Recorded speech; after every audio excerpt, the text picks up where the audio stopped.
Assalamualaikum warahmatullahi wabarakatuh. Baiklah, saya akan mempresentasikan makalah saya yang berjudul Hukum Pidana.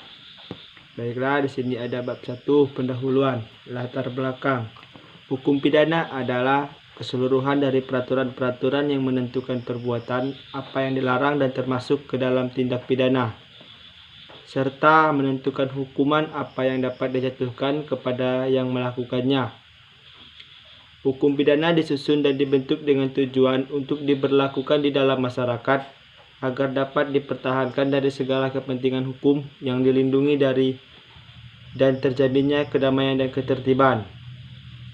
Sumber utama dari hukum pidana di Indonesia hukum yang tertulis KUHP. Di samping itu daerah-daerah tertentu dan orang-orang tertentu, hukum pidana yang tidak tertulis juga menjadi sumber hukum pidana, yakni apa yang disebut hukum adat.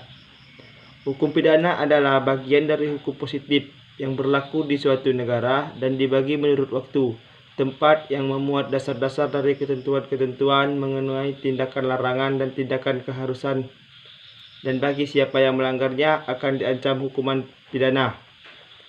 Terus ada rumusan masalah. 1. Apa saja asas hukum pidana menurut tempat? 2. Apa sejarah hukum pidana? 3. Siapa saja pihak-pihak yang terlibat di hukum pidana? Terus ada tujuan makalah. Tujuan makalah mengetahui asas-asas hukum pidana menurut tempat. 2. Mengetahui sejarah hukum pidana. 3. Mengetahui pihak-pihak yang terlibat di hukum pidana. Terus ada bab 2, pembahasan. Apa saja asas-asas hukum pidana menurut tempat? Pembentukan undang-undang dapat menetapkan ruang berlakunya undang-undang yang dibuatnya. Pembentukan undang-undang pusat dapat menentukan ruang berlakunya undang-undang pidana terhadap tindak-tindak yang terjadi di dalam atau di luar wilayah negara, sedang pembentukan undang-undang di daerah hanya terbatas pada daerahnya masing-masing. Menurut ruang berlakunya peraturan-peraturan pidana, menurut tempatnya dapat disebutkan beberapa asas-asas, yaitu sebagai berikut.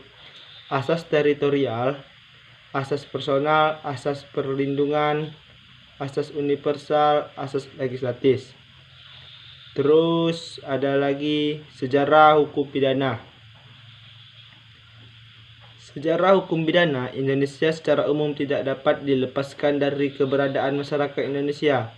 Masyarakat Indonesia yang terbagi dalam banyak kerajaan, masyarakat Indonesia di bawah jajahan Belanda, dan masyarakat Indonesia setelah masa kemerdekaan. Hukum pidana modern Indonesia dimulai pada masa masuknya bangsa Belanda di Indonesia. Adapun hukum yang ada dan berkembang sebelum itu atau setelahnya.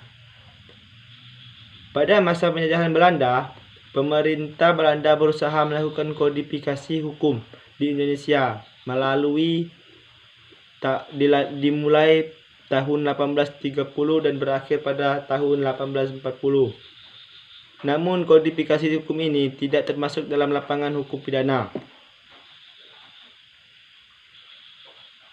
Dalam hukum pidana kemudian diberlakukan interimer step bepelingen. Pasal 1 ketentuan ini menentukan hukum pidana yang sudah ada sebelum tahun 1848 tetap berlaku dan mengalami sedikit perubahan dalam sistem hukumnya.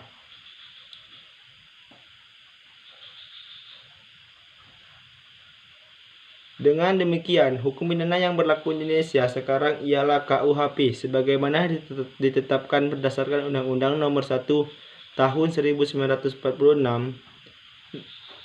JO, Undang-Undang Nomor 73 Tahun 1958 beserta perubahan-perubahannya, antara lain dalam Undang-Undang 1 Tahun 1960 tentang perubahan KUHP, Undang-Undang Nomor 16 Peraturan Pemerintah Tahun 1960 tentang beberapa perubahan dalam KUHP.